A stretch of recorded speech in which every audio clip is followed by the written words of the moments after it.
तीन बहनों की लालची भाभी। करिश्मा, रेशमा और मनीषा तीन बहनें हैं। उनका एक भाई भी है, मयंक। मयंक अपनी बहनों को बहुत प्यार करता है, लेकिन मयंक की पत्नी सविता इस मामले में मयंक से बिल्कुल ही अलग है। वो अपनी ननदों का जितना बुरा कर सकती है उतना बुरा करती ही रहती है और अपनी ननदों पर हुक्म भी चलाती है। करिश्मा, करिश्मा, तुमने अभी तक नाश्ता नहीं बनाया? तुम्हारे भैया को ऑफिस जाने में देर हो रही है। हाँ भाभी, बस अभी बनाती हूँ। करिश्मा, तुम ये ढीलापन छोड़ दो। कल को पराये घर जाना है। वहाँ अगर तुम इस तरह से काम करोगी तो लोग क्या कहेंगे कि माँ ने और भाभी ने कुछ सिखाया नहीं। और तुम्हारी दोनों बहनें कहाँ हैं? अब रेशमा मार्केट गई है और मनीषा सो रही है। क्या? सुबह के 8 बज रहे हैं और ये महारानी अभी भी सो रही है? ये कहते हुए सविता अपनी सास दुर्गा देवी के पास जाती है। माँ जी, देख रही हो अपनी बेटियों के तौर तरीके? क्या हुआ बहू, सुबह सुबह क्या कर दिया मेरी बेटियों ने? अरे एक तो अभी अभी उठकर किचन में गई है, दूसरी सुबह सुबह बाहर चली गई और तीसरी अभी तक सो रही है। क्या करूं मैं इन तीनों का? मैं तो परेशान हो गई हूँ। जा जाकर उठा उसे और रेशमा से मैं बात करती हूँ। सविता सीधा मनीषा के कमरे में जाती है और उससे कहती है, महारानी जल्दी उठो, सूरज सर पर आ गया है। भाभी थोड़ी देर और सोने दो ना, मैं रात को लेट सोई थी। वो क्या ना, यूनिट टेस्ट चल रहे हैं। शराफत से उठती है या नहीं, या फिर पानी की भरी बाल्टी डालूं तेरे ऊपर? नहीं नहीं भाभी, मुझे बिस्तर में नहीं लाना, उठती हूँ मैं।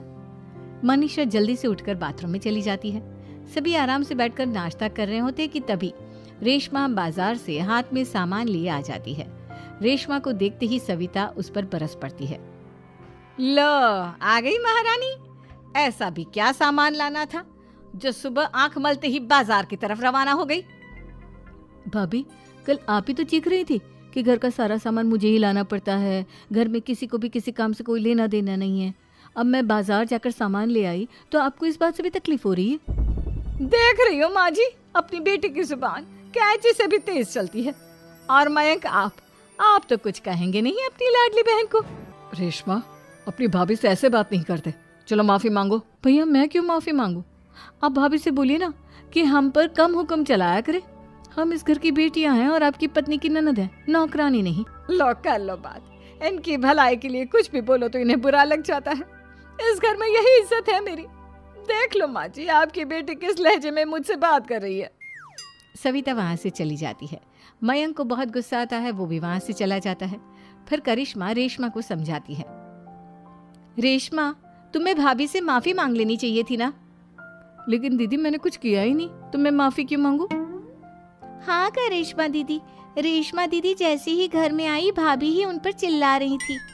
हाँ, मैं मानती हूँ कि गलती भाभी की थी। मैं तो इसलिए बोल रही हूँ कि भाभी ने माँ को तो पूरी तरह अपने वश में कर लिया है। वो हमारी बात सुनती ही नहीं। मयंक भैया हमारे लिए हमेशा खड़े रहते हैं, इसलिए उनकी बात का मान तो तुम्हें रखना चाहिए था ना। कोई फायदा नहीं दीदी, कुछ दिनों की बात और है, भाभी उन्हें भी हमारे खिलाफ भड़का देंगी। फिर वो भी माँ की तरह हमारी किसी बात का विश्वास नहीं करेंगे। इसी तरह सविता अपनी तीनों ननदों को किसी न किसी बात पर परेशान करती रहती थी। एक दिन मयंक अपनी तीनों बहनों के लिए गिफ्ट लाया। करिश्मा, ये तुम्हारे लिए हार का सेट। रेशमा, तुम्हारे लिए सुंदर सी ड्रेस।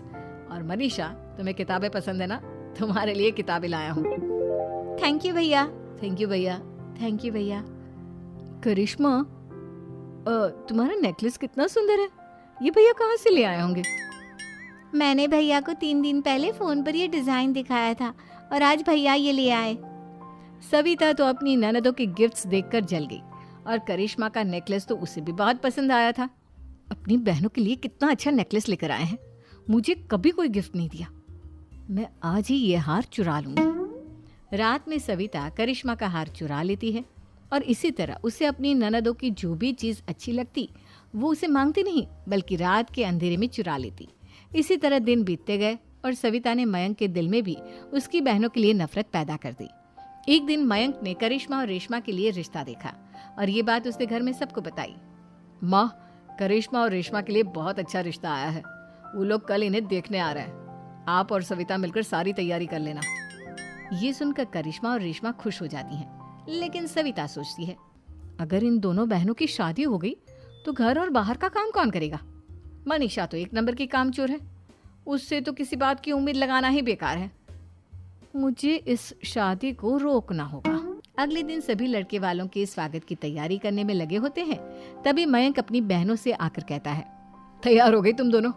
देखो दोनों लड़के बहुत अच्छे हैं, मैं कोई कसर नहीं छोड़ना चाहता, इसलिए तुम उनके सामने अच्छे से बिहेव करना और अपनी भाभी से लड़ने मत लग जाना। करिश्मा, तुम वो नेकलेस पहन लो ना जो मैं तुम्हारे लिए लाया था। भैया मैं बहुत देर से वो नेकलेस ढूंढ रही हूँ, लेकिन मुझे मिल ही नहीं रहा। क्या तुमने नेकलेस खो दिया? तुम्हें पता भी है वो कितना महंगा था? तुम कोई काम ढंग से नहीं कर सकती।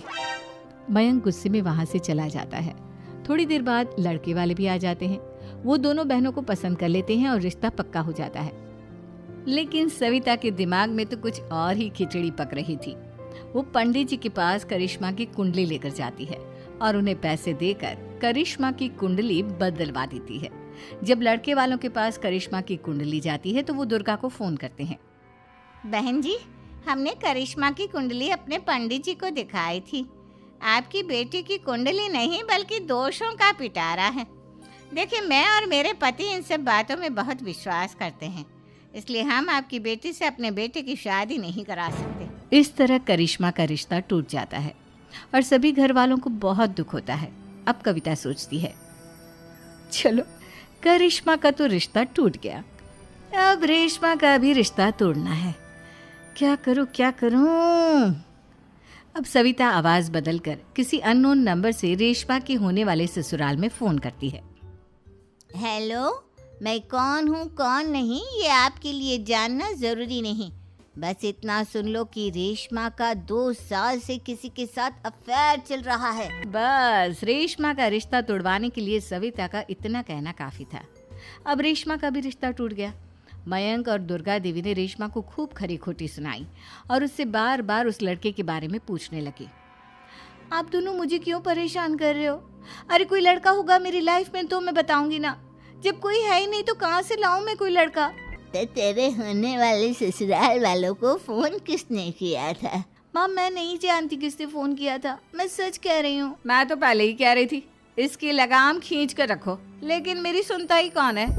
आप चुप रहिए भाभी, ये सब आपका ही किया धरा है।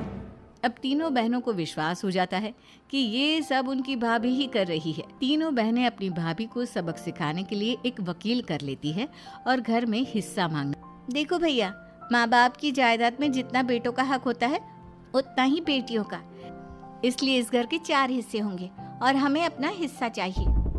मैंने तुम्हारे लिए क्या क्या नहीं किया और तुम इस घर में हिस्सा मांग रही हो? भैया, आप और माँ हम बहनों की कोई बात नहीं सुनते हो और भाभी हमारी शादी नहीं होने देगी क्योंकि उन्हें लगता है कि आप हमारी शादी में ज्यादा पैसा लगाओगे और उन्हें हम जैसी फ्री की नौकरानी कहाँ मिलेगी।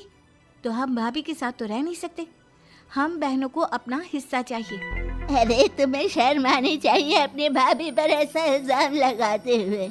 वो तुम्हारे बारे में कितना सोचती है। हाँ माँ, भाभी हमारे बारे में बहुत सोचती है, दिन रात बस यही सोचती रहती है कि किस तरह से अपनी तीनों ननदों को परेशान करूं और कभी मुझे पढ़ने भी नहीं देती।